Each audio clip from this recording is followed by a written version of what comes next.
नमस्कार साथियों, आपका बहुत-बहुत स्वागत है आपके अपने करंट हेवन के यूट्यूब चैनल पर। साथ ही इसके कुछ दिन पहले यानी आज से कुछ दिन पहले आपने हमारे शिक्षा मंत्री जी का बयान भी सुना था कि हमारे मतलब कि शासनादेश द्वारा कोई प्रकरण नहीं जारी किया गया है कि शिक्षक भर्ती सामने आए। ऐसा कोई भी प्रकरण जारी नहीं किया गया है और कल की विधानसभा वाला जो हमने न्यूज़ इसके पहले डाल रखा है, अगर आपको नहीं मिल रहा है तो इसके नीचे डिस्क्रिप्शन में लिंक भी हमने दे दिया है, कल ही आया था, उसे आप ज़रूर देख लेंगे।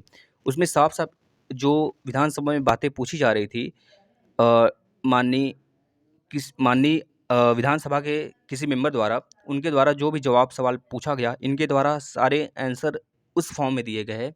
इस तरह दिया गया कि सारे के सारे जो शिक्षक और छात्र का अनुपात है, वह बिल्कुल इक्वल है। यानी कि इनके द्वारा साफ-साफ यह कह दिया गया कि जिस प्रकार इन्होंने तो यहाँ तक कह दिया साथ ही, जो आरटीई एक्ट है, उसके अनुसार जो छात्र और शिक्षक का अनुपात होता है, वह 30 संबंधी 1 यानी छात्रों का 30 और 1 कुछ दिन पहले इन्होंने यह बोला था। लेकिन कल के बयान में इनके द्वारा जो पूछा गया विधानसभा में जो इनके अतारांकित प्रश्नों में रखा गया था इनके द्वारा मतलब अतारांकित का मतलब उनको लिखित देना होता है।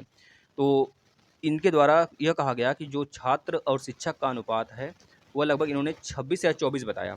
24 या 24 बताया इन्होंने छात्रों का और 1 बताया इन्होंने मतलब कि और कम कर दिया। समझ रहे हैं कि नहीं? मतलब इनका कहनाम है कि शिक्षकों की संख्या ज़्यादा है हमारे यहाँ छात्रों की संख्या से। यानी कि जो छात्र और शिक्षक का अनुपात होना चाहिए, उसके कंपेयर में अगर देखें तो अभी आगामी 2 साल तक भर्ती नहीं आएगी। लेकिन आप लोग नहीं घबराएँगे साथ ही सुपर टेट भले ही लेट हो रहा है, यूपी टेट अपने समय पर होगा और इतना समझ लीजिए यह आपको घबराने की बात नहीं है क्योंकि जो भी आपके आगामी शिक्षक भर्ती होगी, वह लोकसभा के टाइम पर डिपेंड करेगा। लोकसभा के जो चुनाव है साथी, लोकसभा का चुनाव आपको पता है कि नेक्स्ट यानी 2024 के फरवरी माह के आस-पास, फरवरी-मार्च के आस-पास में उसमें आचार संहिता लगेगा और इस तरह से उसके पहले छात्रों को लुभाने के लिए यह ज़रूर शिक्षक भर्ती आएगी। आप लोग बिल्कुल निश्चिंत होकर पढ़ाई करेंगे। लेकिन अगर जो बच्चा यह चाह रहा है धरना करके या फिर किसी भी सूरत में निकलवा लें, तो अब शायद मुश्किल होगा, इनके मन पर डिपेंड करेगा। अगर ये चाहेंगे तो आएगा, अन्यथा कंडीशन में नहीं आएगा। अगर आना भी होगा तो 17,000 से ज़्यादा नहीं निकालेंगे और आप जिस प्रकार से माहौल बना है उसमें 17 क्या 700 भी भर्ती नहीं आने का पूरा इनका मूड बना हुआ है कि 700 भर्ती भी नहीं निकालेंगे। तो आप लोग इस चीज़ को समझ सकते हैं, इसे शेयर करिए। ज़्यादा से ज़्यादा हमारे भाइयों के पास पहुँचाइए जिससे कि वो भी इस प्लेटफ़ॉर्म से जुड़कर यूपी टेट, सी टेट और डीएलएड के सारे क्लासेस का प्रिपरेशन कर सकें। धन्यवाद।